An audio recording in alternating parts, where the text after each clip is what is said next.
Hey everyone, going live today here on Wednesday, talking about the best weight loss habits. So, the first thing you want to understand is that habits, I know this is obvious, but habits is short for habitual behaviors. And your weight is ultimately a reflection of your habitual behaviors, what you do regularly, right? How you eat, how you live, what you do, right? They're all impacting your weight in their own little way. And so the best weight loss habits, there's kind of two kinds of them, right? There's the things we're going to do that kind of support you losing weight in the most effective way possible. And then there's the obvious ones, the things you're going to stop doing, right? The habits you're going to stop doing. So when it comes to habits, what you want to remember, this is probably the most important piece of it all, is that you can't get rid of old habits, right? Once you have that neural wiring of a bad habit, you can't get rid of it, right? So there's no getting rid of bad habits. That's kind of an illusion. And it's a little confusing to your mind. So really what you're doing is you are installing new habits in place of the old habits, right? And so that first starts by recognizing really both of these types of habits. Which habits are going to support you better? I'll talk about those in a second. And which habits do you need to stop in order to drop the weight and get back to where you want to be? So the habits you want, right? I typically refer to these as lifestyle habits first. Okay. And so the lifestyle habits are sleeping, hydration, relaxation, breathing, nourishment, movement, meditation, and gratitude. Because with these habits in your life, you start to transform yourself at a literal cellular level. You affect your biochemistry, your hormone levels. Then it leads up to the cravings you have, the moods you're in, your energy levels, your ability to think clearly and creatively, your willpower. All of these things are impacted by making these lifestyle changes. So it's really this combination of what you want to do and what you want to stop doing. And when you identify what you want to stop doing, you want to talk about what you'd rather do instead. Okay. Because your subconscious mind does not understand negative. So to go into a process of trying to create change with a focus on what you want to stop doing is very confusing to your subconscious mind. It's kind of like if you imagine giving directions to someone and saying, okay, first, I don't want you to go in reverse, and then don't take a left, and then don't go straight, and then don't take a right, right? It's very confusing. Our brain doesn't understand. Just tell me what to do. All right. So when it comes to the habits, it's not about what you want to stop doing. You could start there, but you really, as quick as you can, you want to get to which habits do I want to do? With the habits I don't like, what do I want to do in place of them? And that's a much clearer message for your subconscious mind to understand. And you're going to find you have a much easier time implementing those habits. So the next thing is to recognize that habits take a bit of work. So habits are really about reinforcement. And this is a key factor because the way people think about weight loss a lot of times is they think, well, if I know what to do, then I'm going to do it.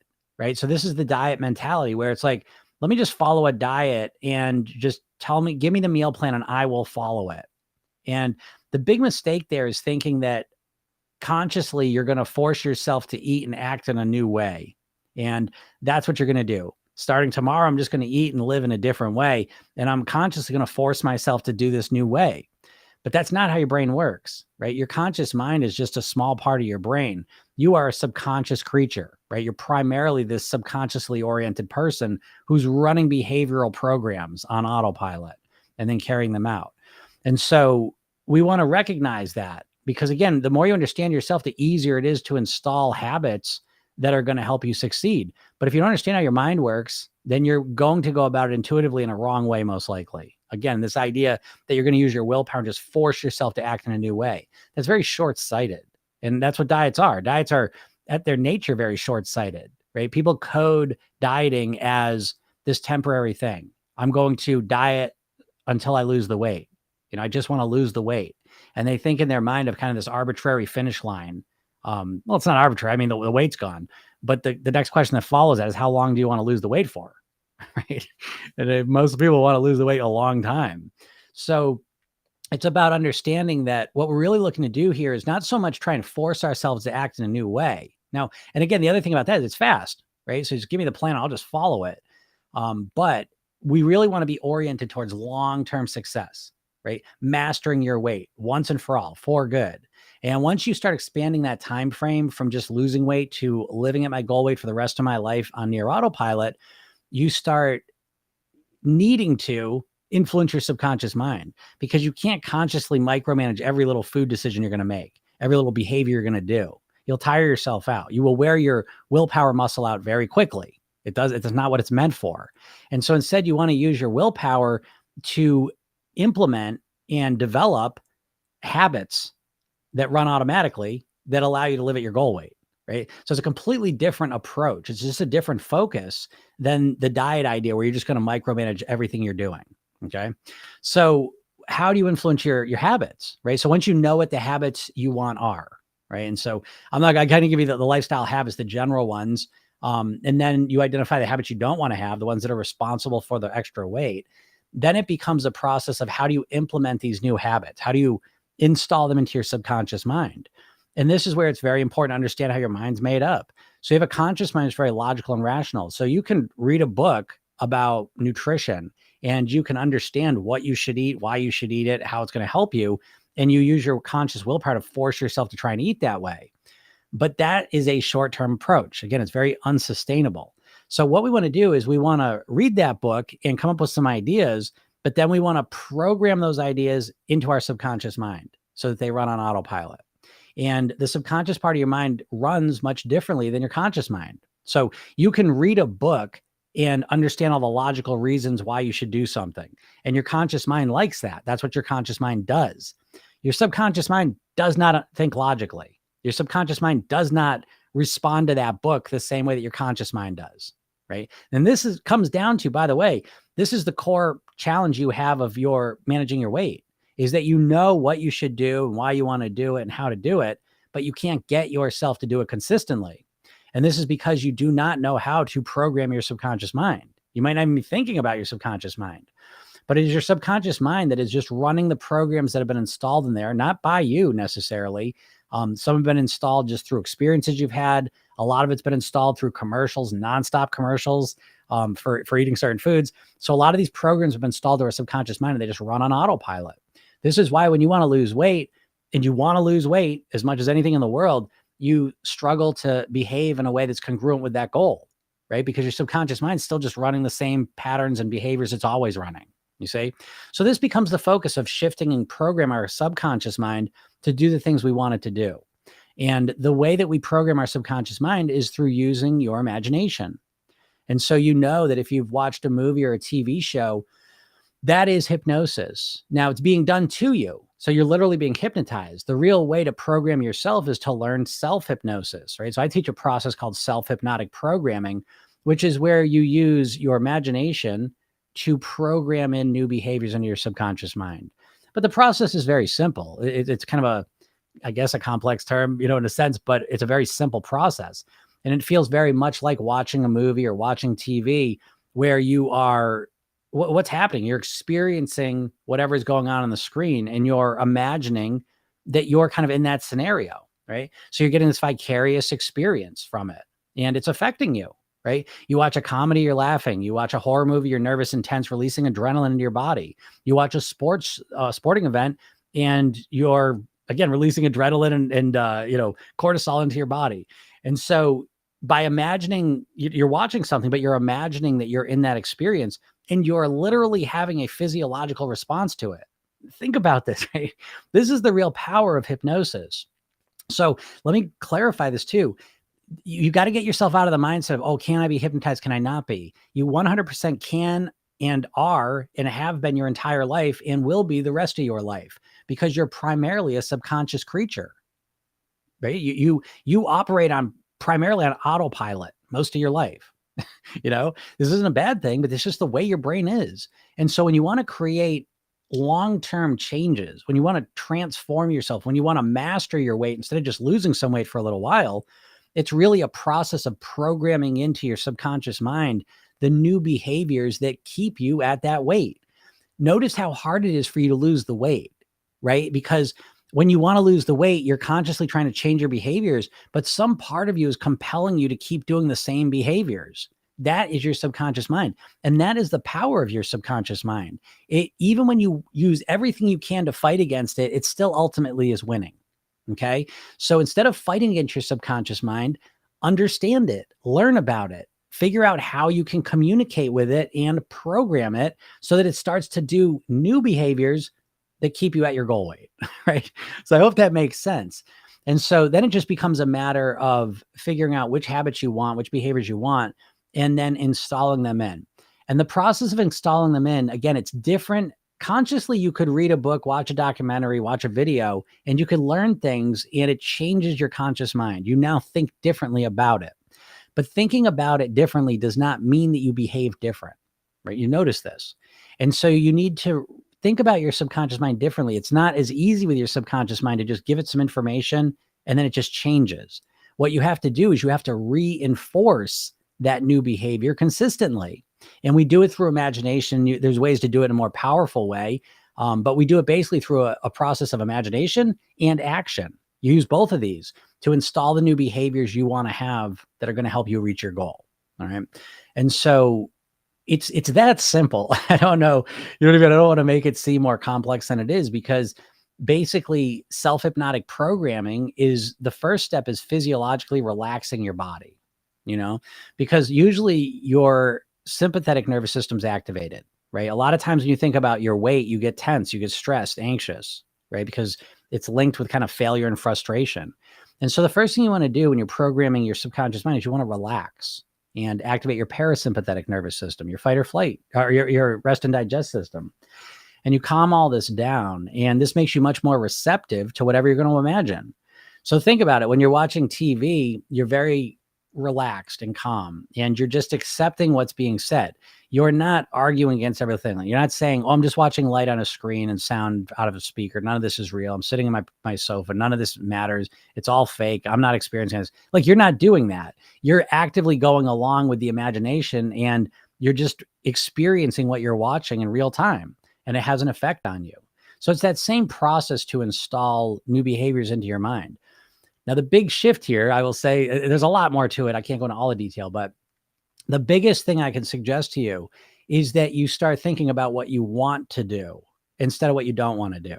And so this is one of the hardest things for humans to do, it seems like, because we want to just think of what we don't want to do. So it's I got to stop eating ice cream, stop eating ice cream, stop eating ice cream at night, stop eating ice cream at night. Okay. But what happens when you say things like that, I got to stop doing this, is you start creating a vacuum of behavior, right? Because you keep telling yourself what you shouldn't do, but you're not telling yourself what you should do. And those two imaginings are completely different, right? So if I tell you to think about or don't think about a banana, don't think about a banana, right? You start thinking about a banana. Okay. So what happens is literally your visual cortex lights up an image of a banana.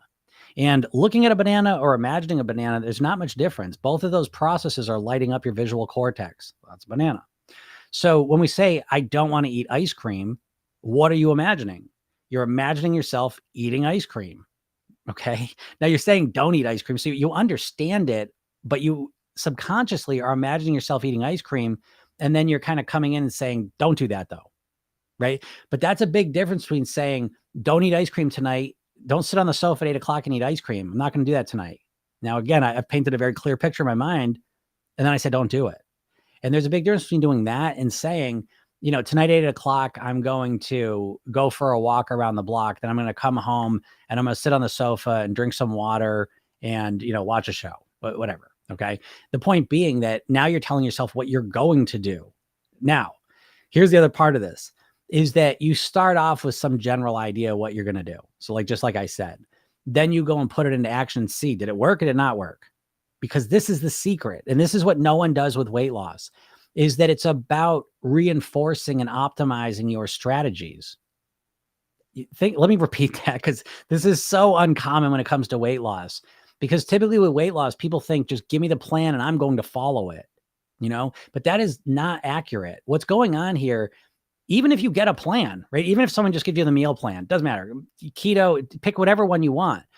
Ultimately, if you're going to succeed with it long term, what's going to happen is you're going to create your version of it to some degree. And what that means, so we can just say two people are keto, right? No carbs. Let's just say they're both following it perfectly. No carbs at all. Well, one person's going from, eating carbs at night to not eating carbs at night. That person, A, is doing something different during that time.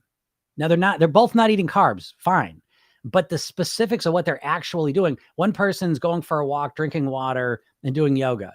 The other person is reading a book, drawing, and then playing piano and then going to bed. Do you see what I'm saying? Like, there's specific differences between those two people. And that is why you have to understand that even if you start off with the same plan, your interpretation of it, your experience of that is going to be different. And no one really talks about this because you just think, well, I'm just not going to eat carbs. Yeah, but what are you going to do? What are you going to do during that time when you used to eat carbs? What is your strategy? What is your plan? And you have to get into a lot of specificity, which may, because again, I'm just not going to eat carbs. That doesn't mean anything to your subconscious mind, So we have to figure out replacement behaviors for it. And those replacement behaviors, we want to ultimately turn them into habits so that they run automatically. What's a habit that we all have that's really helpful? Well, brushing your teeth, right? That's not something you were born with. It's something that you trained into your subconscious mind. And it didn't just happen automatically. You weren't told, oh, you know what, you should brush your teeth and it's good for your teeth and you'll have them forever. And then you just did it. You had to reinforce that behavior over and over and over again. But now it pretty much runs itself. Now you're still there, kind of guiding it along and making sure you're doing it.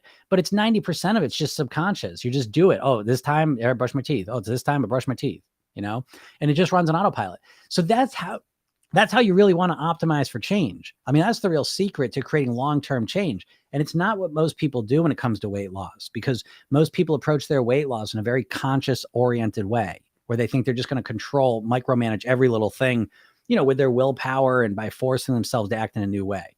But that's very short-sighted. It's a very short-term approach.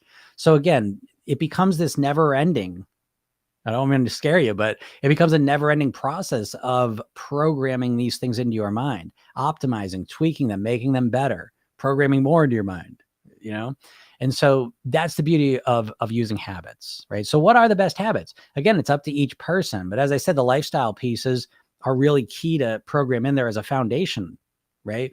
I use a metaphor a lot of times people approach weight loss.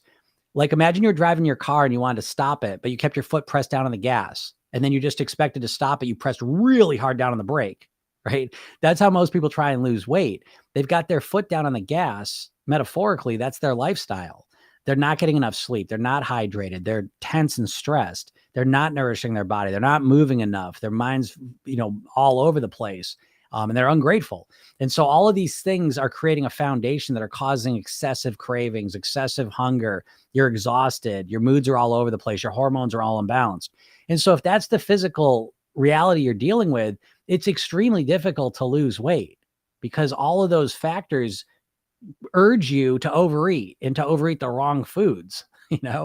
So again, we want to have a holistic approach to mastering your weight, that it's not just cutting calories. It's this holistic thing, and there's all these other factors that are going on that are impacting your weight in a secondary way, And so I think when you look at things that way, it makes it easier ultimately, because an ounce of prevention's worth a pound of cure. And so instead of fighting against crazy cravings, never being satisfied, feeling exhausted, having your moods all over the place, having your blood sugar all over the place, that's a very difficult situation to succeed with for obvious reasons. And so when you manage those, it's easier and it feels better. So that's the next piece, is that the benefits of this far exceed just weight loss. This becomes you really tapping into your true potential, being the person you're meant to be. Being energized, being focused, being clear-headed, having your hormones more balanced, having your moods being brighter and happier and more hopeful, having more energy, having your body and your metabolism more efficient and effective, And so once you have this situation, you still have to do the eating part, but it's way easier. Now your body's working with you as opposed to working against you. And you got to recognize this, because I don't know anyone can change. People are struggling to lose weight. It's an epidemic. It's 70% in America. People are overweight or obese right now. And that number is expected to go up to 90% in the next 5-6 years. So, I don't, I don't know if this is crazy, like we flipped out with drugs in the 80s, but this is killing more people than drugs, So I don't know. I don't know why we just kind of overlook this and just accept it. I got my theories and my ideas, but, it's so serious. It's literally your life. It's your life. Like how long you're going to live is directly impacted by how much you weigh, because how much you weigh is a huge indicator of where your health's at.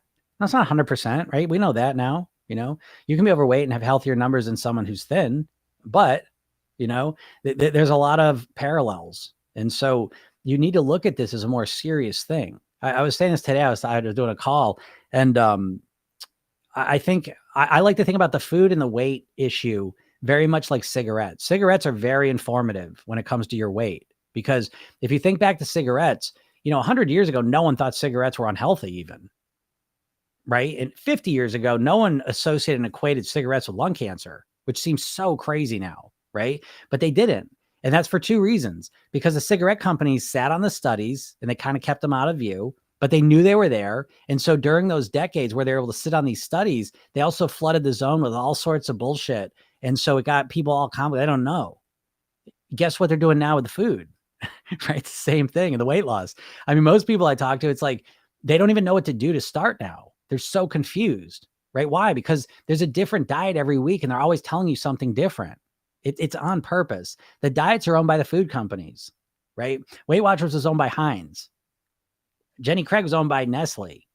The company that owns Atkins Food Products is owned by the company that owns Auntie Anne's Pretzels and Cinnabon. These companies don't want you to lose weight. They don't want you to eat less of their product. They want you to restrict the calories in a drastic way for a little while, because that leads you to consuming more calories ultimately.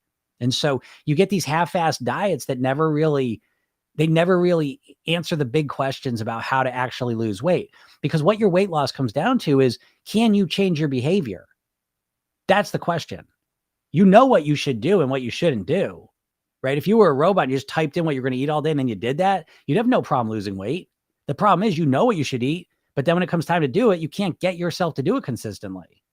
And so that's because you have no idea of how to change your behaviors. And this is because the diets never show you how to do it. They always just tell you what to do and never show you how to get yourself to do it. You have no sense of what you're working with in terms of your mind. You have this intuitive sense that you're just this conscious person who on some magic Monday is just going to all of a sudden use your willpower to follow a plan 100% until you get to your goal weight. And then what? You know what I mean? It's very hypnotic thinking in a sense, because if you think about how you think about your weight, it's very irrational and inadequate, right? Because here you are. If you're listening to this, you struggle with your weight most likely, and you've probably been struggling with your weight for decades. And you have as little understanding, if not less understanding, of how to change your weight now than you did before you started your first diet, which is to say you've been doing this for decades and you literally have no idea how to change your weight. You have no idea how to change your behaviors. How is this possible? Right? And it's because the diets, they're totally inadequate. It's like bringing a rock to a bazooka fight. Like the diets are just completely inadequate for you to change your weight. And as long as you keep thinking a weight's going to be the secret way that you're going to change your weight, think about it now. Take a second and think about what you're thinking about, because it's not a complete thought. It's not a rational thought. What do you think is going to happen? I know you want to lose weight, right? And so what do you think in the back of your mind? You think like, I don't know. I'm just hoping at some point I'll just get motivated. I'm just hoping that some Monday I'll wake up and I'll just start following a plan. You know what I mean? Like, you have no strategy. You have no understanding of motivation, And so here you are being superstitious, just hoping that you're just struck by some motivation, some inspiration to finally start doing it, And that should let you know that it's a completely inadequate plan, because if a real plan, I'm not going to say, listen, of course, I think my weight mastery plan is the best one. But the first thing my plan starts with is it breaks down motivation, right? It breaks down motivation. It's the very first thing, because without motivation, what's the point of any of this, And so it breaks down motivation. I call it the motivation matrix. So you learn how to utilize pain and pleasure, because those are the twin forces that are driving all your motivation, right? Do you know how to use pain and pleasure strategically to motivate yourself, right? And the next phase is intrinsic and extrinsic motivation, understanding the science of motivation. There's a literal science that they've studied and tested, but you probably don't know that. And so you're just floundering around, and it's like, who cares? I mean, I don't do this because I care how you look. I do this because you might die years, decades earlier than you need to, because you can't change your weight. You can't change the way you're eating. Why do I know this? Because my dad died at 54 of a heart attack. He knew he had heart issues for years ahead of that. Now, it was 1984, so people didn't have as much knowledge and understanding. but still, he knew that he had a problem here and he was unable to change how he ate or how he lived. And so this became a real focus of mine, an obsession. Why is it that everyone wants to lose weight, practically everyone, and no one's able to do it consistently? How is this possible? Right? I don't know. I mean, what do you think about it? How long can you try and just get it? And then, so here's the thing though, I will say this. So I know what ends up, where people end up at ultimately, typically, is they say, well, I want to lose weight. I want to do it so bad. I've tried everything. Nothing works. And you start believing that you can't lose weight because you think that diet's the only way to do it. You think really there's some specific diet, and then you force yourself to do it with willpower. And that's how you lose weight. And because you think that, because it hasn't worked, you feel like you're a failure. You feel like you can't lose weight. And I'm here to tell you that's not the case. The case is that it's a shitty strategy. Dieting is a shit strategy. It's incomplete. It's ineffective. Doesn't work. You gonna argue with me? I mean, who the hell do you know that's lost weight on a diet long term? Do you know anyone? Like, is there anyone anyone watching this? Does anyone ever know anyone's lost weight long term on a diet? I'm sure someone has, but it's very few people. Statistically, I say it's 5%. 5% of people able to lose weight and keep it off on a diet. And so, it sounds obvious, like when I say this stuff, but it's like what you're in almost. It's like, so people, I love the people that are in the most entranced are the ones that are saying, I can't be hypnotized. I would say you're hypnotized right now in terms of your weight, because you think that you have to, you're the way you're thinking about weight loss is very like emotional and irrational in a sense, right? Now you think it's real, right? You think, well, listen, I just need to have willpower. I'll start living in a new way, right? But that's such a superficial, limited way to look at it. You know what I mean? Like, it never gets to the nuts and bolts about how to actually do it. It's like the piano, right? So it's like, I say, well, all I need to do to learn the piano, I just got to commit to it. I just got to do it. That's like the easiest thing in the world to say, right? So I just got to do it. I just got to get a teacher, take some lessons, learn the piano. I'm good. That's what I got to do. Right. But there's no discussion of the nuts and bolts of actually learning the piano, nuts and bolts, the scales, timing, chords, keys, all this different stuff. That's the nuts and bolts of it. And so when it comes to weight loss, I know what to do. I just got to get myself to do it. That mantra means almost nothing. You know what I mean? Like, and people could say that literally as a mantra their entire lives. I know what to do. I just need to do it. You don't know what to do. If you knew what to do, you would do it. Believe me, you want to be thin, right? You want to lose weight. So if you knew how to do it, you would be doing it. You say, well, I know what to do. I just gotta get myself to do it. Well, you have an idea of some tactics you should do, right? You should eat better.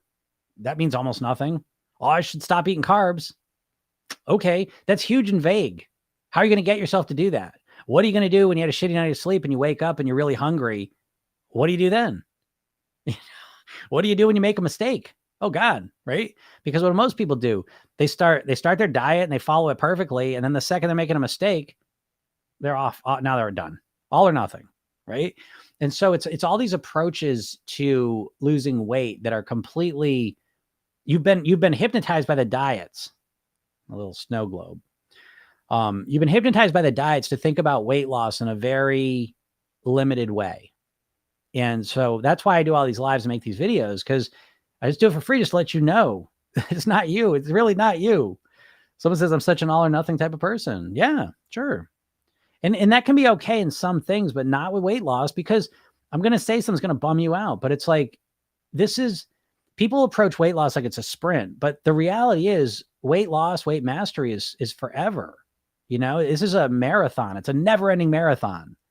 And you have to recognize that, because then you can start choosing strategies that are appropriate. If you think this is a sprint, you choose extreme things that are going to get you fast results, but they're unsustainable, And so you got to make peace with the fact that this is going to be the rest of my life that I want to master my weight, right? Because when you lose the weight, how long are you going to keep it off for, right? And so it's important that you recognize this is a long-term process, because that sets you up to start to be able to strategize for when you're up and when you're down, when you're not all, right? So I have a saying that I would suggest you're an all or nothing person. I suggest you become all or something, so that you're all when you're all, when everything's going great. Yeah, do everything. But then strategize for when you feel like shit, when you're stressed out, when you don't want to do anything. Have some strategies that are really easy. phrase I always use, reduce to the ridiculous. Have some strategies you can do when you're absolutely wiped out. Even if they're just little things, because again, I always say consistency over intensity, and you're doing the opposite. When you try and lose weight, you've got intensity way over consistency. You don't give a shit about consistency because you just want to be intense to get fast results so you can lose the weight. And it's such a tunnel vision that you're missing the whole big picture behind it. Someone says, can you talk about how to maintain goal weight? I'm not far off. Yeah, that's super. In my program, we literally start on day one with a maintenance mindset.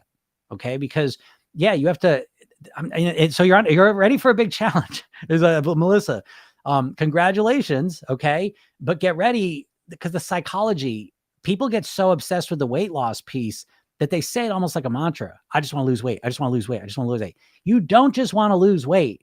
Okay. You want to lose the weight and then live at your goal weight for the rest of your life on near autopilot. That's the real goal. So I would suggest that you start describing your goal. Transition the goal from weight loss to I want to live at my goal weight for the rest of my life on near autopilot. That's a much clearer goal for yourself. And it's more accurate, isn't it? Right? Especially as you start getting close to this goal weight. Because I'll tell you, the big challenge you have now is when you first start losing weight, you give up the pleasure of the food. Right? The pleasure of the food goes down because you're not eating as much of it. But what replaces it is the pleasure of the scale going down. Right? That replaces the pleasure of the food. And so that's cool for a while. But then you get to a place where you stop losing weight. And so now the food's gone and then the weight pleasure's gone. Right? And that's the challenge. So you got to find reasons why you love living the way you're living. And this is why weight loss really, it can't just be about that number on the scale. You know what I mean? It's just too limited of a goal. It's not that motivating to us. So we need to, I always say, you want to take your weight loss and wrap it in personal development. And so you want to identify the things that have been best about getting to this goal and in this process. And so what I would focus on is, now again, it's going to take a little bit of work because I don't know if any of this stuff is going to resonate with you. Because if you're just on a diet mindset, it's all just about the losing weight. And once the losing weight disappears as the goal, because you reach it, the feeling of just maintaining your weight is not very motivating, to be honest. Okay. So what you need to do is you need to find reasons why you love living this way. And so what I would point you to, so in my program, again, once we get past the motivation piece, we move into self-image. And that's really what all my approach is based around, because the weight loss usually is not enough. People lose weight and put the weight back on all the time. So the weight loss doesn't guarantee that you feel amazing and happy and motivated to keep it off, unfortunately. And so what I suggest you do instead is you start thinking of who you want to be. And you start thinking, not just because you look different, but because of the fact that you were able to change your behaviors. I would build on that. The fact that you were able to, change how you're eating, how you're living, so that you're able to lose the weight and get close to your goal weight. I would start to use that as kind of a doorway to say, who's the best Melissa? Who's the most unbelievable Melissa I can be? You see, this is that personal development piece. Who do I want to be? Why do I want to be that person?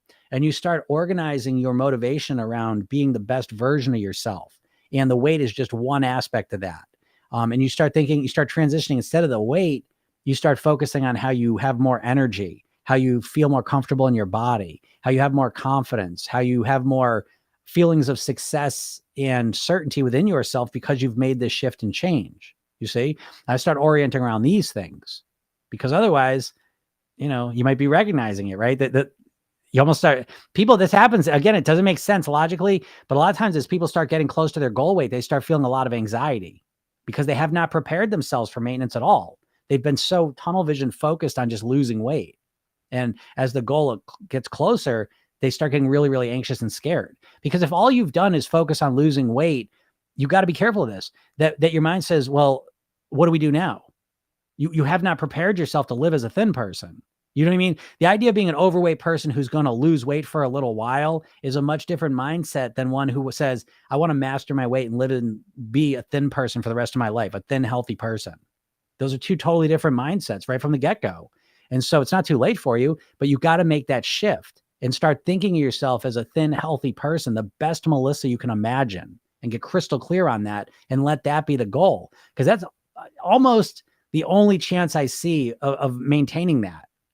And I do the same thing. So I tell all my clients, so I'm not saying this as in a threatening way. You need to upgrade your motivation, because the thing that's been motivating you is about to come to an end. The weight loss part. Okay. So you need to find a new goal. And just maintaining my goal weight's not going to be enough because it doesn't mean much. Weight's a means to an end. So you got to give it more meaning. Hope that helps. Is there a way to manifest the fastest way to lose weight and keep it off? Okay. So, yeah. Is there a way? The fastest way to lose weight. I'm going to push back on this a little bit. I know you want to lose weight the fastest. I know that. Okay. However, if I had to ask you, what would you choose between losing weight the fastest or losing weight the longest? Which would you pick? Right. And there's no right or wrong answer. Okay. So I'm not, this isn't a trick question. It's just honestly, would you choose to lose weight the fastest or would you choose to lose weight the longest for the longest time? You know? And so that's the first question, because if all it is about fast weight loss, it's almost impossible within that paradigm of, I just want fast weight loss. It's almost impossible not to choose unsustainable methods, extreme methods that are going to get you fast results. Because how do you manifest the fastest weight loss? Well, you restrict your calories the most. You start working out the most. You know what I mean? And so that's how you do it. But that's not necessarily the most sustainable, longest term weight loss you can accomplish, you know? So I'm not trying to be a wise guy here. What's the fast way to manifest the fastest way to lose weight? Again, I would switch the orientation from fastest weight loss to longest lasting weight loss, because oftentimes the strategies that give you the fastest weight loss and the strategies that give you the longest lasting weight loss are totally different. I can't pretend that's not true, you know? So I think sometimes we have to make a choice. And I think, in my opinion, I'm oriented towards I'm about weight mastery. So I don't care if it took me 5 years, you know what I mean, to lose the weight. It took me a little while, but I'd be honest, when I really got this, and I was fortunate, what really changed for me is I discovered neurolinguistic programming, hypnosis, and yoga, and meditation. And that's where I really started my weight loss journey. But it really wasn't, it was a weight loss journey. Like, I don't want to pretend like it wasn't, but it really was more focused on my health and being the person I wanted to be. And I wanted to live as a certain type of person for the rest of my life. So in a weird way, right? So I'll share this. This is kind of how I describe it to people, that ideally the sweet spot is you want to make this process one that where the weight loss is secondary. And it's a trick of the mind in a sense, a little bit. But what I'm saying is you want to focus on something that if you do it, is also going to give you the weight that you want to be at, right? So for me, like my dad died at 54 of a heart attack. So for me, it's like, I want to get healthy and I want to live as long as I can. I don't want to contribute in any way to doing this to my kids or my wife, my family. And so right off the bat, the goal was life or death. So it's a more extreme goal that just wanted to look good in a bathing suit. Okay. But the next step is that I started doing yoga and I started getting into personal development. And so I wanted to say, like, who do I want to be? I got one shot at this life as far as I know. Right. And so it's like, who do I want to be? What quality of life do I want to create for myself? And so I knew the goals I had, and I was like, well, how can I achieve those? What puts me in the best position to achieve those? And so, I mean, looking a certain way, it's a little bit of it, but most of it is, I want to have energy. I want to have an abundance of energy. I want to feel my body just humming along. I want to nourish it. I want to feel good. I want to be flexible. I want to be strong. I want to be lean because I think it's better for my body and my longevity. I want to have balanced hormones. I don't want to worry about a lot of these bullshit diseases. I don't want to worry about type 2 diabetes. I don't want to worry about my heart. I want to live a worry-free life as I can. Okay. I want to have the sense of self, the self-image that I'm in control of my health and my weight. I want to feel like a person who's taken control, taken responsibility, and now has the power to control my weight and my health, my happiness, my life. And so, I run my own business, and I've been running my own business for 25 years. So it's like, that's a part of it as well. I got, my beautiful family, I love them. They're the most important thing in my life. I want to be the best dad I can be. I want to be the best husband I can be. You know what I mean? So all the things that are important to my life, I've wrapped and weaved the weight loss piece around it. So the weight loss almost just happens automatically because of this focus. So I hope that helps. It's the whole weight loss game, by the way, it's all a mindset game. I truly believe this. I swear the mindset piece is the biggest piece. That's why my program, the very first thing we do is 3 levels to it: the mindset piece, the lifestyle piece, the eating piece. right? And I would never do the eating piece before I did the first two. There's no point. It's like building a house from the top down. Doesn't work, So you need a firm foundation, and that's your mindset, the way you're thinking about all this stuff. And that's the primary challenge you have right now because you've been hypnotized by the diets. The diets have hypnotized you to think about your weight in a very ineffective way. You can't argue that, right? And so you need to change the way you're thinking about it, but it's changing the way you think about it. Again, cigarettes is such a great example. Imagine 100 years ago when no one even thought cigarettes were even bad for you. I mean, it was before even the ads with doctors saying this is the healthiest cigarette, but no one just assumed that smoking those cigarettes was bad. And so imagine they were just as addictive. And so imagine trying to quit cigarettes back then. You had way less motivation. Why? Because you thought about them so much differently. You see, like the way we think about things has all these impacts that we can't see a lot of times. And so the way you're thinking about your weight, it's primarily you're just thinking about very superficially, probably that you just want to look better. And that just doesn't give you the motivation that's really necessary to take this on because it's a big thing in life. It's a big challenge. Someone says, do you have a group for motivation and supporting each other? Yeah, I do. My program, I have found that I've reorganized my program and we launched it for about a month now. But yeah, my program is an intense, I think of like a college course condensed into 8 weeks. And part of that is, we meet up twice a week, and we have live calls, because again, I've done over 5,000 private weight loss sessions. So being able to help people through this process is crucial, because I can see things that you can't see very, very quickly, and I can turn you around very quickly.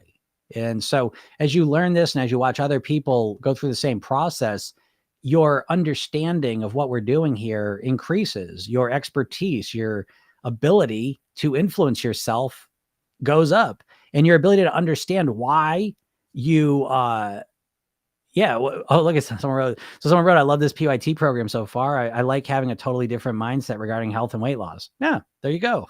Right.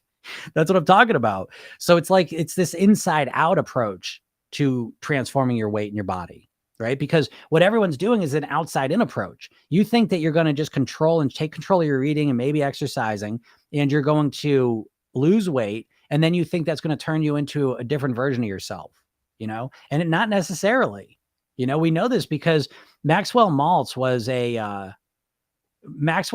a plastic surgeon back in the 50s, 60s. And he would help like fix deformities on people's faces. That was a lot of the work he did. And so he would realize that he would fix these deformities, but some people would still act as if they had the deformity. And that led him to realize the existence of a self-image.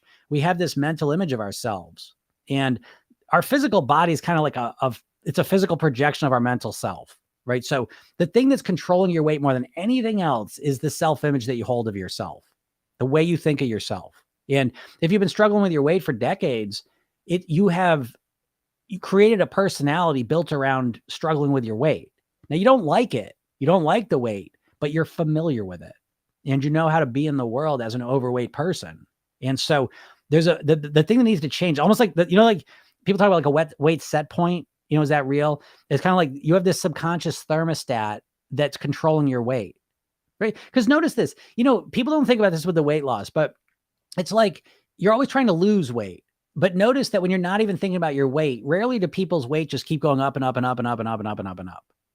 For most people, they kind of have a high end, right? They got a low end and a high end of where their weight goes. And there's usually like kind of an average where it averages out. So it's like there's some part of you that's kind of like controlling your weight at a certain kind of weight. Now it can go up a little bit over time, a little bit here and there, but there's kind of like a generalized set point. And I'm telling you that set point is primarily psychological in the way that you think about yourself and your weight. And so even if you lose because how do you explain it, right? 95% of people that lose weight on diets end up putting it back on. So how do you explain that? How, right? You would think, right? According to how people think about this, that you'd lose the weight and it'd be so incredible and amazing that you'd be so fired up and motivated that you have no problem keeping it off. But that is not what happens. That's not what's happened to you. It's not what happened to anyone you know. So how do you explain this? We've got to ask that question because it gets to the core of why you're not able to lose weight in the first place, And, geez, if you've had that experience of losing weight and then putting it back on, that I'm telling you, that's a big challenge for you now. You've got to deal with that because subconsciously what you do now is now you associate weight loss with failure, right? Now it's like you don't even want to start a plan because you're like, well, what's the point? It's a lot of work. And then even if I lose the weight, I'm just going to put it back on. And then not only do I have that work, and not only do I, have to struggle all that time to lose the weight, but then I get all that disappointment on top of it, So that's the way your subconscious mind's thinking about it now. So a lot of people I end up working with in my program, they're 40s, 50s, 60s, and they can't even get themselves started anymore. They just feel stuck. They can't get themselves started on a plan, And I'm telling you, the reason why is that your subconscious mind is protecting you from the diets. It's not that you can't lose weight. It's that the methodology you're using of dieting is your subconscious mind says, no, we're not doing this again. It doesn't work. It's incomplete. And your subconscious mind's right. You need to have this inside out approach. I don't know how else you'd ever even make it happen. I genuinely don't. I'm not just saying that because that's how I approach it. I've studied hundreds of people that have lost weight and kept it off long-term. And there is always a mindset component. Occasionally you find these really, really strict people who are miserable living this way, but they're committed to it and they're miserable and they keep the weight off. But those are not the people that I modeled for my program or modeled my success after. I modeled people that had lost the weight and transformed themselves from the inside out. They changed the way they thought about food. They changed the way they thought about exercising and their health. And ultimately, they changed the way they thought about themselves. That's the most important part. I'm telling you right now, you believe that you can't lose weight. If you're struggling with your weight, you believe that you can't lose in a comfortable, enjoyable way. You're not even open to that possibility, So thank you for writing that, Lori. Yeah. So my program, it goes from the inside out. It's not rocket science. I can tell you that. It's just, it's common sense. I mean, how I come up with all this stuff is I modeled things that worked for people. That's neurolinguistic program is the science of modeling.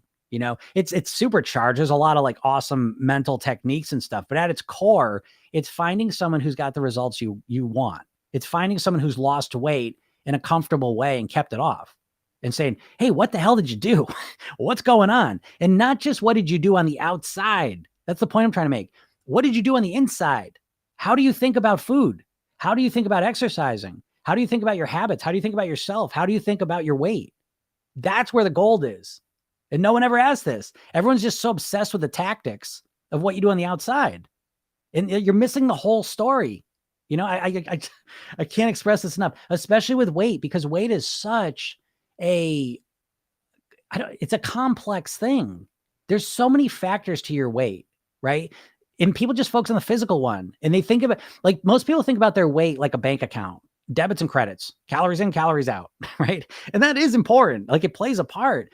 But what dictates what calories you're going to consume and what calories are going to go out is your mindset, right? Your psychology, how you think about yourself, right? What's motivating you, what you think, how you even define this process, how you understand habits. Do you have any understanding of habits, like the structure of habits and how to change them? Or you're just winging it? You're just winging it. And it's not, again, I don't blame you for this. The diets really, if you want to know how to create a diet, I'll tell you, because the diets are all organized around the one concept, the one thing concept. So diets start with some idea. Okay, no carbs, only Mediterranean food, no fat, get rid of the fat, keep the fat, get rid of the meat, keep the meat, get rid of everything else, just eat meat. I mean, there's literally every kind of diet out there, but what you have to do is you have to start looking at the diet with your X-ray glasses that allow you to see through the bullshit and recognize, oh, here's another diet. It's telling me what to do, but it's not telling me how to get myself to do it. So any diet will work if you follow it. But the problem is you can't follow any diet long-term because it's like you're jumping into it immediately, trying to do it 100%. It's not based on you, right? This is the part. It just makes me nuts. I just made a video about this. It makes me crazy to think that you're going to take a plan, an eating plan from someone who's never met you. They have no idea who you are. And you're just going to be like, tell me what to do. And I'm just going to do it. Huh? Like what? It reeks of desperation. It reeks of just being like, I don't care what I think or who I am. Cause you got unique genetics, preferences, lifestyle. Like you're a unique little being. Okay. But you're just going to take some plan that has nothing to do with you. I mean, what? Do you know what I mean? Like, it makes no sense. And so you wonder why you're struggling to follow some crazy plan. And then you blame yourself. That's the craziest part of the whole thing, is that you fall like, oh, just stop eating carbs. What? It's a crazy idea to me. Now I understand why people like it because it's a simple concept to understand. Oh yeah, just stop eating carbs. Simple. I'll start losing weight quick. Sweet. So the concept's simple. The execution is the challenge, right? And that's the same with all these diets. And so you've got to start looking through the diets and realize, is it just telling me what to do, or is it going to help me actually do it? And my program's the complete opposite. It's like, it's just all about like, how do you get yourself to do this? And again, it starts with motivation. It moves into self-image. Who do you want to be? It goes into understanding your habits and how to change them. Then it goes into emotions. You don't think being able to manage your emotions in some way is going to impact your weight? Do you ever notice that you eat emotionally? Right? So what do you do to try and stop that? Well, you just try to use willpower to stop eating emotionally. That don't work. And then how to think like a thin person. You have no idea, probably. You know how to think like a dieter, but do you know how to think like a natural, thin, healthy person? Probably not. I didn't. I had to learn it. Like I had to learn another language almost. Right? And then there's maintenance. Do you have a strategies for maintaining? Probably not, because you have a one-track mind of, I'm just going to go all in and lose the weight. I'm going to be perfect. I'm going to do the plan perfectly. And I'm going to lose the weight. Well, that's not realistic, unfortunately. That doesn't make you a bad person. That doesn't mean you have weak willpower. I mean, primarily people work with me are successful professionals, right? And so they get all the willpower to get through college, start a job, excel at the job. So they've got willpower. I work with people that are parents. If you got kids and you've raised them, you've got a lot of willpower, because there's lots of times you want to do the shit that you got to do for a kid. You need to do it. Why? Right. And so it's like, you've got willpower. The problem is you don't know how to map that willpower from those areas of your life over to your weight, which is just, again, it's part of the bigger problem that you really have very little understanding of the deeper aspects of weight mastery, and most of it's a mindset game, so that's awesome. I'm glad you're liking the Program Yourself Thin program. Thank you so much. Your words are helping me start my journey. Very good. Yeah, I'm glad. That's why I do these. Someone says, how do I join the program? Okay. So what I do is, here's the problem with weight loss. People get very emotional and just join a program. So my program, the first thing you got to do is you kind of got to earn the ability to join it. And so what you do is you can go on my description, you go on my bio. I put a training up there, 3 steps to master your weight. It's free training. You should watch it anyways if you don't want to join my program, if you care about losing weight at all, and I'll just break it down for you. And then if you get through that, right at the end of that, I talk about my program and how to join it. But it's, yeah, I mean, it's really about learning. And again, no one thinks about weight loss as a learning process. And this is intentional, I believe. I really think you've been literally hypnotized by diets to think about weight loss in a very wrong way, because I don't think they want you to lose weight. I don't know, like, why would no food come? I'll let you know. I promise I will be on TikTok 24 hours a day. If Nestle reaches out to me and says, we want to buy Program Yourself Thin and blast it out to the world. We want everyone doing Program Yourself Thin. Then I'll change my tune, but I don't think that's going to happen, because I don't think they really want my program getting out there. And because my program is going to help people not eat their stuff so much. It's going to tank their sales dramatically. Okay. And so I don't think that's going to happen. So why would they buy Jenny Craig? Is it because when people do Jenny Craig, they stop eating all the processed food and stop eating all of Nestle's products? I don't think so. I think what it does is people restrict their calories in an unsustainable way for a little while. There's a thing called the what the hell effect. It's exclusive to dieters, because dieters get in such a mindset of perfection. I'm going to follow this plan perfectly. And the second they make a mistake, they go off the rails. It's documented. They've done studies literally with dieters, and they brought them in with these studies. And the second they feel like they got off track with their diet, they go way off track for a while. Have you ever experienced that? Right.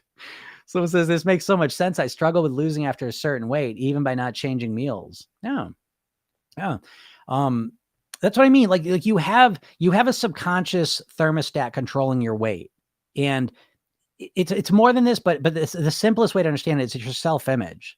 You don't like being overweight, but you're familiar. You're comfortable with being overweight. You know how to be in the world. You got your self-deprecating jokes. You got your relationships with people that are based on this. And so all of a sudden changing into a thin, healthy person, it's like the hardest, I think, one of the most surprising parts of losing weight when I lost weight. So I was 50 pounds heavier. And my father died of a heart attack. So again, looking back on it, I don't blame anyone because people just don't know what they don't know. But my father died of a heart attack at 54. I was 9 years old. My brother was 6. And so you would think at that point, it'd be like, well, now again, it was the 80s. People just didn't know. So I'll give everyone a pass on this. But by the time it was 10 years later, I was 50 pounds heavier and I was eating like shit, binge drinking, you know what I mean? I was just off the rails with my health. And then all of a sudden, again, just through a miracle, I come across a bunch of stuff and I start really transforming from the inside out. And so I start eating healthier. I start losing weight. So what do you think the reaction is from people around me? Do you think it's really positive? Everyone's supporting me, cheering me on? That's not what it was. The people that loved me most, and I know they love me most, were not that supportive. They would say, you look sick. Are you okay? Are you starting a cult? What's wrong with you? Are you turning into a health nut? So it was on and on. Okay. So I don't know why it's this way, but it is. And so you like to think that losing weight, everyone's going to cheer you on. It's unfortunately not necessarily the case. So you've got to learn how to deal with that. But that's just one example of this subconscious process of creating change that you probably never think about. There's a lot of stuff going on subconsciously that's keeping you stuck overweight. It's not that you're lacking the right plan. You have to get out of that mindset. There's no magical plan that's going to appear that is going to change all that inner work you probably need to do. And so I don't mean to bum you out with this, but to me, it's like, I would rather have a plan. I think of my program like college. Okay. So college is not easy, obviously, right? You're saying, okay, I'm going to make this 4-year commitment to get this degree, to master this area of study, to better myself. And you invest lots of time, energy, and money, and you commit to it. And you know it's going to be hard. But what you're doing is you're committing to a systemic approach to mastering a body of knowledge. And you're investing in the support of the teachers to help you through those difficult times. You see? And so it's like I think you need to approach your weight with that same kind of mindset. It's not easy. You're not just going to start on a Monday and get to your goal weight. Like, it's not a straight line of success, or rarely. I've never seen that. There's always, because how long is it going to take you to lose the weight? A couple weeks, months, or years? It's a long-term thing just to get to the goal, and then you want to keep it off. You know, so what you need is support. Typically, you need a system that's, again, I say my program is like, it's simple but not easy. You know, and so it's like college. I mean, college is simple but not easy. It's simple. It's laid out. You do these courses first year, then you do these courses, then you choose these courses. You know what I mean? And then you get your degree. So it's laid out for you. And so even though it's a challenge, knowing that you're dealing with all the things that are going to get you to where you want to go is satisfying. The worst thing for a human brain is uncertainty. Uncertainty is like kryptonite to your brain. And when it comes to weight loss, when it comes to losing weight, there's so much uncertainty because the diets never help you deal with any of the stuff that's really impacting your weight. Right? Again, how are you going to master your weight? How are you going to lose weight for good if you don't even know how to influence your motivation? If you don't know how to install new habits? What are you doing? And you've got one tool and one tool alone. It's willpower. And you're trying to rely on this willpower. And if you understood your mind, you'd understand that willpower is a horrible tool to use exclusively. You know, it's there to be used strategically, but to try and use it to 100% change your behavior tomorrow, starting on Monday, and just, I'm going to use my willpower to act different from tomorrow on. Like, it hasn't worked, and it's probably never going to work. How many times have you tried it?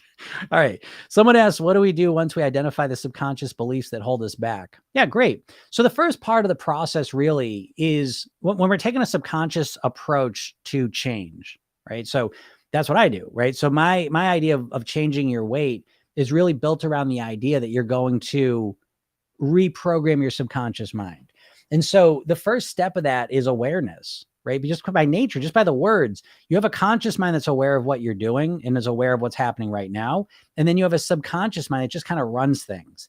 And so the first part of this process is recognizing the things you do on autopilot, because those things are outside of your awareness most of the time. And this is why you need to be able to have a strategy to deal with your mistakes, which you do not have right now.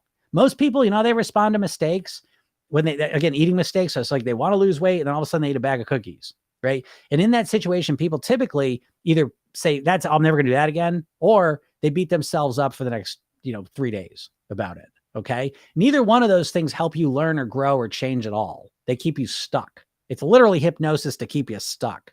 Right. So you need a strategy like to deal with mistakes, because not to sound corny, but your mistakes are your greatest teachers. You learn more from your mistakes than anything else. But what happens with you and your weight loss when you make a mistake? That's it. Right. You quit. Fuck it. All or nothing. You know what I mean? And it's like if you want to play piano and every time you make a mistake, forget, I'm done. I quit. I'm just sick of this. Right. Well, then you ain't never going to learn the piano then. Right. And you're never going to lose the weight if you have no strategy to deal with your mistakes. So in my program, it's called utilization. And so imagine when you make a mistake, you're just as excited when you make a mistake as when you have a great day, because either one of them is going to support you along the same path. And yeah, the mistakes propel you faster, ironically. So we don't mind when we make mistakes. And then when you do well, again, it just reinforces what you want. But we relish the mistakes. We eat them up, like snacks. We love them because they teach you a lot. So, okay. So once you identify the subconscious beliefs that hold you back, what you have to do is you have to create a new subconscious belief in its place.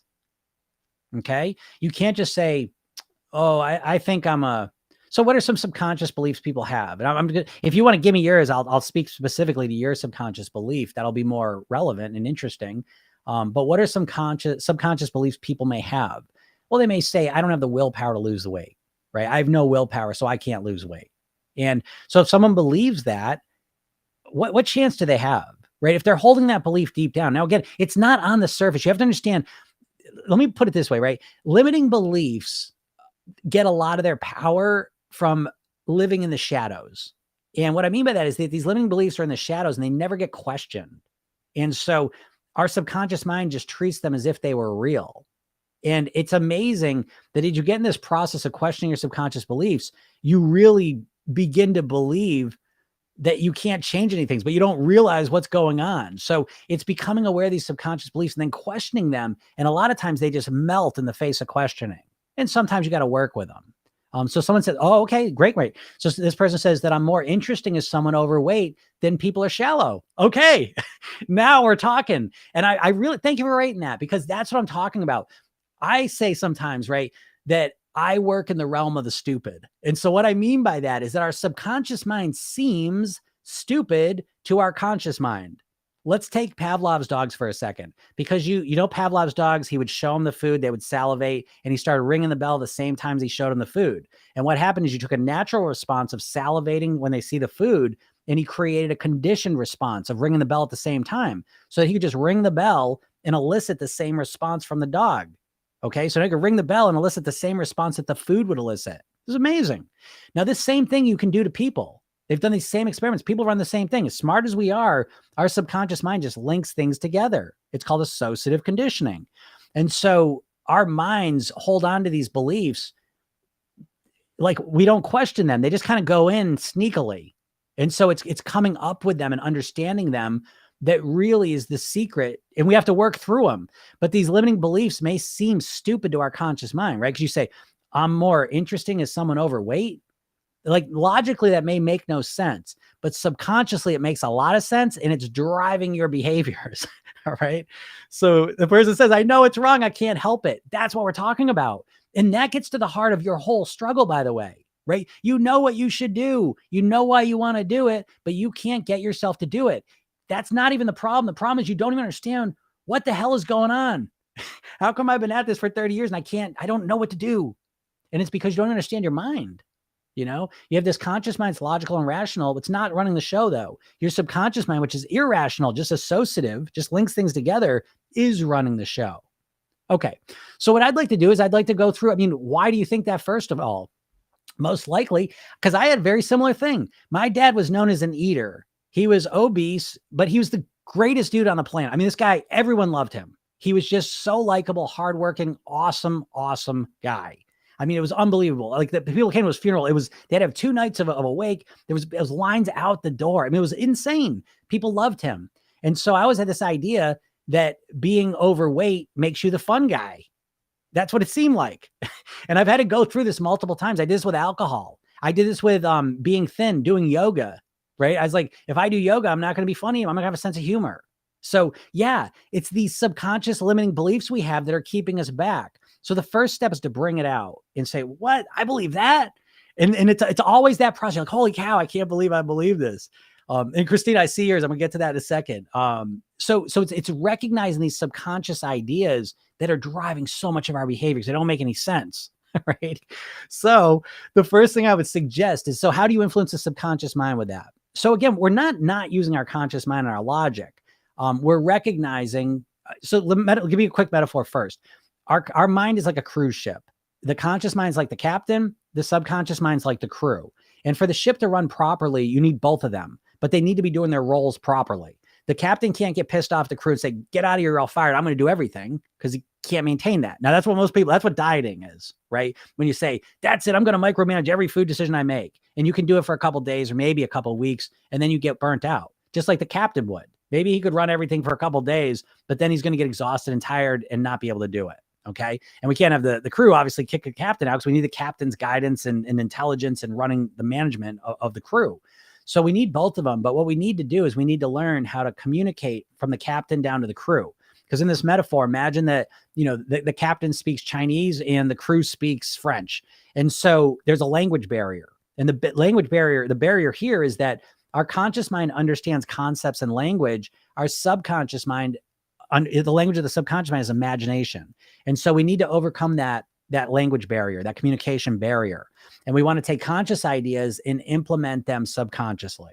So there's a number of ways to do this, and it's a lot easier when I kind of go back and forth with you, or we understand the whole process. However, one thing I would suggest is that you start thinking of some thin people that may be interesting to you.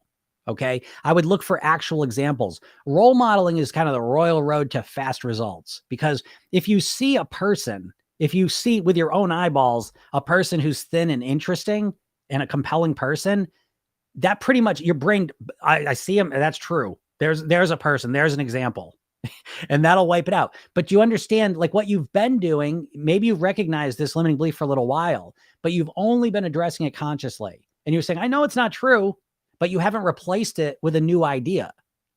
Okay. So you could look for some thin people that you consider to be very interesting, that are way beyond just wanting to look a certain way. Because I get that. It's a limiting belief. And I promise you, if you're struggling with your weight, you are full. You're a big old container of limiting beliefs. It's your limiting beliefs that are keeping you overweight. I promise you. I'll give you another example that's related to that almost. A lot of people associate being thin with being sick. Okay. And so maybe in your life, you got sick and you lost a bunch of weight. Maybe someone you loved got sick and lost a bunch of weight and then died. I had someone that was on one of these lives the other day, and they say, I think it was their sisters, or they knew two people that got thin and then died. And so if that's the experience you've had, you've got to address it. You know what I mean? You've got to address it in this subconscious way. So one of the easiest ways, again, is to find some thin people that you think are very interesting, that completely blow that idea up.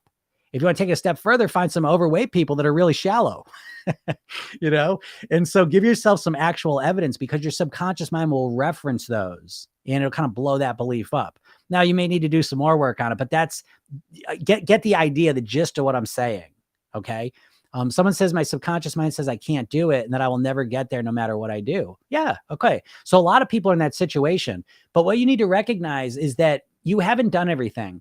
There's an illusion. The diets have created an illusion that you've tried everything, and it's bullshit, because the diets are all exactly the same. The specifics change. The philosophies change. So one tells you to eat carbs, one tells you not to eat carbs, eat protein, eat grapefruits. They're always telling you something different. But the thing that makes all diets exactly the same is that they're telling you what to do and never showing you how to get yourself to do it. There's almost never a mindset lifestyle component to these diets. They're very much like a superficial one-trick pony. It's a carnival game. They're trying to make it seem as easy as possible. And you do that by creating a simple concept. Just stop eating carbs. Nothing could sound easier and nothing could be harder to implement.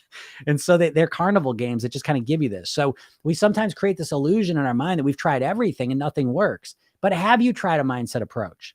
Have you tried a lifestyle, holistic based approach to mastering your weight? Have you ever had the goal of mastering your weight so that you could return to your goal weight and live the rest of your life at your goal weight on near autopilot?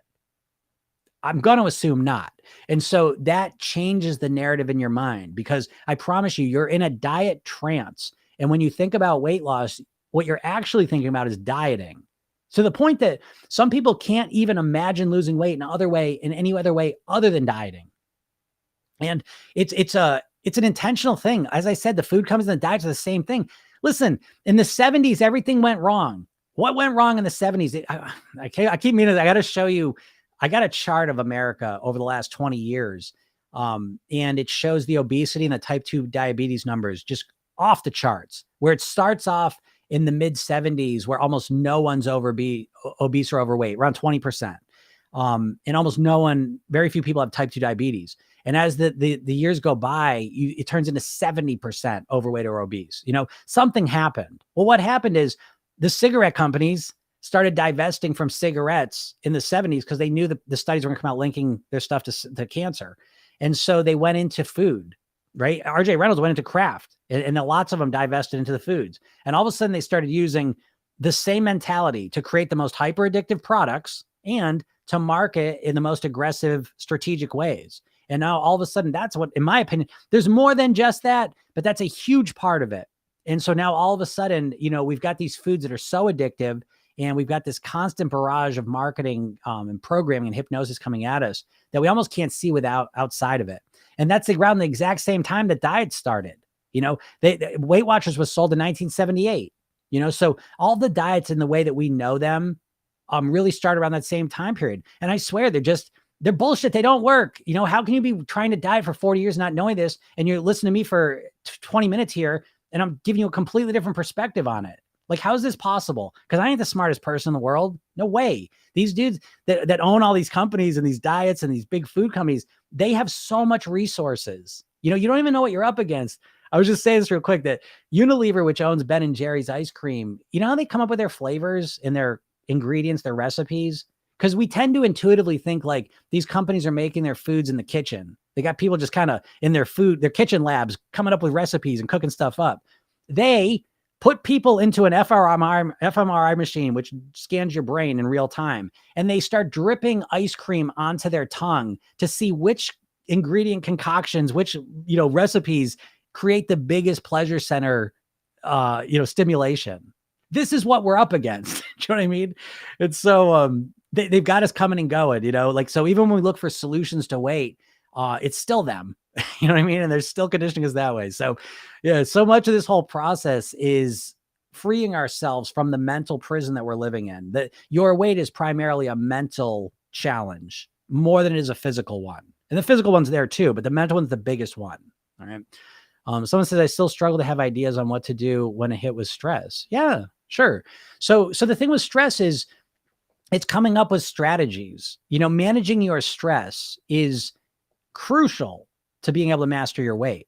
So let me explain why for a second, because I want to do it in a little more detail than you may think about it. And this comes down to your nervous system, right? So you have two core nervous systems. You have a sympathetic nervous system, which is your fight, flight, or freeze response. And you have your parasympathetic nervous system, your rest and digest system. And so they're completely different ways of being. They're literally two different versions of you, is a good way to think about it. So when you go into your sympathetic fight, flight, or freeze response, and you do this all the time when you get stressed. So I was talking to a client this morning, I was working with him. He just was traveling over the last week. And so just traveling creates all this stress. You see what I'm saying? And it's not life or death technically. Like your conscious brain knows it's not life or death, but subconsciously you're responding as if it were, and your fight, flight, or freeze response is activated. So what happens when that goes on? Well, when you activate your sympathetic nervous system, your fight, flight, or freeze response, the blood goes from your brain out to your muscles so that you can fight, flight, or freeze, right? And it goes away from your brain. So not only does it create a biochemical situation that really pulls you away from losing weight, because you start releasing adrenaline into your body, or start releasing cortisol. All these things cause you to hold on to the weight. They stimulate your hunger.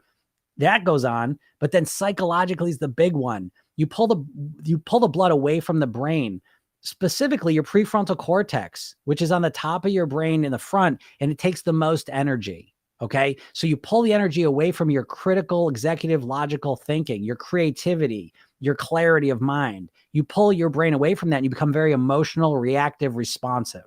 Okay. So managing your stress is crucial, because what you're really doing is you're training your body to activate its parasympathetic nervous system. Now, I can tell you, I've been on a 30-year process of training my nervous system because I've got as tweaked up a nervous system as anyone. And it's 30 years of practicing yoga, practicing relaxation, managing it. So I want to be clear that your stress and managing it, there is no, I can't just give you a tactic and let it work. It is a commitment. It's like, you keep having to deal with body odor being dirty, right? And so you have to take showers all the time, right? Well, tough shit. What are you going to do? What's the alternative? I don't know. You know what I mean? And so it's important that you recognize this is a lifelong thing. It's like brushing your teeth, right? You can't just brush your teeth in some amazing way tonight and then you're all set and never have to brush them again. It's an ongoing thing. And stress management's the same thing because we live in a stressful world. We live with lots of stressors that are activating our sympathetic nervous system. And so the easiest way to do this, at least the first step, is, so Lori, you're in the program. So it's listening to those sessions on a Monday morning. I mean, not a Monday. Why was that Monday morning? It's listening to those sessions in the morning first thing, or at least within the first half hour or so.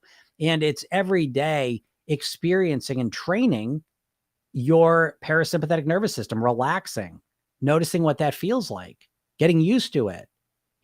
Relaxing is a skill, and so as you get good, you can do it right now. Notice how tense you are, first off, and then relax your shoulders, relax your chest, relax your stomach, and relax that face. Those face muscles have a huge impact on how you feel. Relax your jaw. Keep those muscles relaxed. And now breathe more fully, right? Bring more air into your body. Breathe through your nose and exhale through your nose if you can. And notice how much better you can feel just in a moment. And notice how rarely you feel this way. Okay. So it becomes a muscle you build up. It becomes a skill that you develop.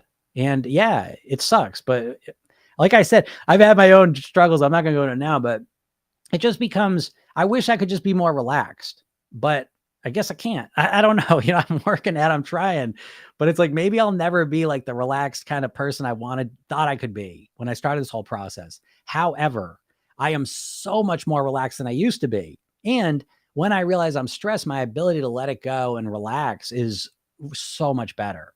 Okay. So yeah, it can be a struggle and that's okay. Right. Because again, people approach weight loss like, oh, just tell me what to do and I'll do it. That's bullshit. No, you won't. You have to practice and reinforce being the person you want to be. Being thin and becoming a thin person is very much like learning to play the piano or learning how to golf or learning another language. It's not about just being told what to do. It's about being told what to do and then practicing it. And very few people think of it that way. Someone says, I like your idea. I heard on TikTok about indifference toward food. Your material is new to me and it's been at least 30 years of a struggle. Yeah. Okay. Right. That's what I'm talking about. So I don't know why it's this way. You know what I mean? Like, I don't want to be the only person out here talking about weight mastery. I don't want to be the only person talking about the mindset piece and the holistic approach and lifestyle pieces and using strategy and reinforcement to make this happen. But I am, and I don't know why it's like this. I know there must be some other people out there, but it's like, that's why I do this for free. My mission is to help as many people as possible live at their goal weight. And so that's why I reorganized my entire business. I've been doing this professionally for 20 years, done over 5,000 private weight loss sessions. And so for the last few years, I've really been doing a lot of private coaching. And last year, I really spent a lot of time certifying people in my program, your self-din method.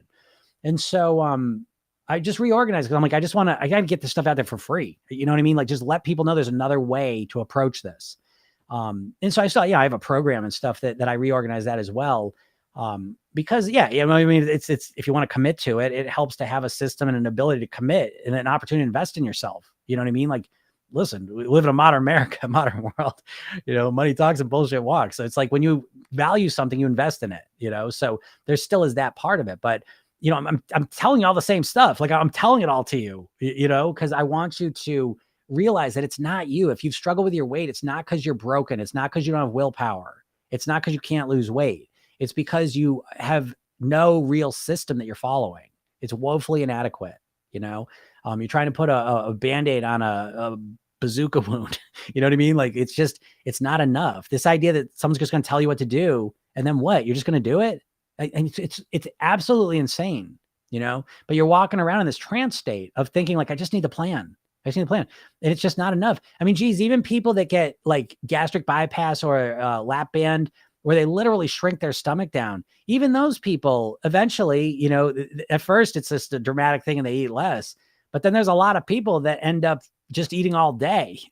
You know what I mean? So it's like, if you'd never do that inside work, it's always going to be a struggle. But if you do the inside work, it doesn't take that long. I would say like people overestimate how much they can lose in a month and underestimate how much they can lose in a year. And so you're so addicted to chasing shortcuts that you don't just commit to a process that works, So anyways, it is a struggle to stop eating the things we're used to. Yeah, absolutely. Right. Because you're just used to doing it. You have subconscious programming to eat that way. That's where you're at right now. And so you think, let me just frame it this way here, that you think losing weight, you've got these subconscious programs that cause you to eat the way that you eat, to crave the food you crave, to eat them the way you eat them, to eat them when you eat them. That's the programming you have. And it runs on autopilot, right? The same part of your brain, you don't have to ride a bike for 50 years and you get on it and you just know how to ride it. Well, is that because you remember how to ride it? Is that because you're telling yourself, okay, now put the left foot on and now lean over to the left a little bit. Now tighten up the right muscles and lean over. You're not doing any of that. You just get on and somehow you're magically able to do it. Well, what's the magic? The magic is that that's a process that's stored in your subconscious mind.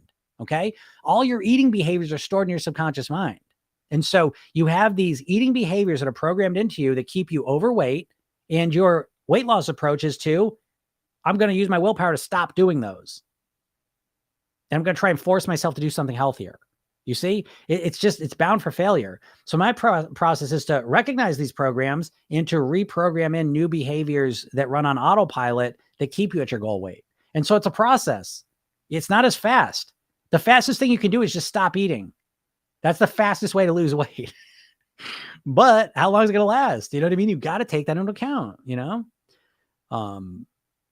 Someone says that music analogy really blew my mind open yesterday, finding opportunities to practice. Yeah, Rosa, right? I've been thinking about that all day. So Rosa's in the program and we were talking about how to think about this process differently. Because Rosa, like a lot of people, so I'm going to share a little bit of your story, Rosa. So one of the things she was working on is drinking more water. Okay. And so we get on the call and she's like, well, I'm really pissed. Here I am. Brought my water bottle to work and it's empty. Right. And so she's all mad at herself, and so she's beating herself up. You ever done this, anyone? You ever want to lose weight or do something better than you didn't do it? And then what do? You beat the shit out of yourself. Right. So she's beating herself up and she's good at it. She's a smart person. Right. So she's good at beating herself up. And so I said, wait a second. So how is the water thing going? And she's like, well, it's like I'm drinking water in the morning, I'm drinking in the afternoon. I got like 2/3 of it down, but then I don't have it at work. Right. So in 1 week, she's now instituted a habit of drinking water 2 out of the 3 times she wants to do it. Right. But what's her mind focused on? Right. The time she's not doing it and she's classifying it as ultimate failure. I failed. Right. Instead of looking at it like, holy shit, look at me. I got 2 of them in there. Now let's work on getting this 3rd one. What do I got to do? Right. That's a solution-oriented mindset versus a problem-oriented mindset. Right. And it gets right to the heart of this. So yeah, we went into the music because she used to play the clarinet and she was really good at it and she practiced it. And so I like to use, it doesn't matter what it is. Anything you've worked on in your life, like skill-based wise, that you've practiced at and got it good at, is always a great reference point for how to lose weight. And you never think of it this way because you just think you need to know what to do and then you're just going to get yourself to do it. When in reality, transforming your behavior, transforming your weight means you have to transform your behavior. In order to transform your behavior, it's not about knowing what to do or what not to do. It's about reinforcement. So I use the example of writing with your hand. You know how to write, don't you? Do you? Yeah, you can write with your hand, but you know everything you need to know about writing. Can you do it with the other hand? Or you got to go get a book of how to write with my left hand, and then I'll know how to do it. Well, that's not how you'd learn if you wanted to learn with the other hand. What would you do? You know everything, so why can't you just do it? Right? But we don't think of it that way. But that's how you're approaching weight loss, isn't it? I just need a new plan. Is there some new diet? What's going on now? Oh, the zone diet? Oh, cool. South Beach? Oh, sounds great. Let me try it. Right? And it's like, it's not about like having some perfect plan. It's about practicing, reinforcing the new behaviors. Just because you should drink more water doesn't mean you're just going to drink water automatically tomorrow. It took me like 1.5 years to implement my water routine. So why should you just be able to do it in 1 day? Who are you? Do you know what I mean? Like, again, I'm not trying to be rude, but it's like, it's such ridiculous thinking. It's so childlike, to be honest. I mean, and that's what they're doing. They're keeping you like a child in a sense with your weight loss. And I don't mean to offend, but you're thinking that if I just had the plan, then I would just do it. That's not true. You know, the problem is you don't know how to get yourself to do it, and you don't know how to get yourself to do it because you haven't practiced it. Just because you practice it and you did it one day and then the next day you didn't, doesn't mean you failed. It just means you forgot and you need to reinforce it. You know, so what I'm going to share is with Rosa. Rosa was, we were talking about the water thing, right? So she's beating herself up. And I was like, I've had this conversation with myself as well, right? Because it's like, I did this with the water. I've done it with every habit I've had because it's like, okay, I want to drink water. And so that's my intention. And I get up the next day and next thing I know, I realize I didn't drink my water. And so now this negative voice in my head starts saying, you stupid asshole, you don't even care. You didn't drink your water. You don't care about this. You failed. You didn't do it. Right? And I'm mad at myself. And then one day I realized, because I started to develop this positive voice, the coach voice, right? And that voice said, hey, shut up. We want to drink water. We just forgot. It's a new habit. It's a new behavior. We forgot. Lay off. I'm going to practice working on it. I just forgot. Do you know what I mean? And it's like this voice in your head is like this parent voice that wasn't necessarily good at helping train you to do new stuff. It just kind of berates you, right? And it's not helping you change your behavior. Beating yourself up's not helping you because you want to drink the water. You want to eat better. You want to exercise, but it takes practice to get yourself to do it. And you're thinking like just knowing I want to do it should be enough for me to do it. And it's not. That's like the core thinking problem you have almost more than any other ones. So yeah, that music analogy is good though, right, Rosa? Yeah, that's a good one. It's easier to make excuses to stay overweight. It is easier to make excuses, but understand it's not like it's easier to make excuses. It's easier because you've already made the excuses.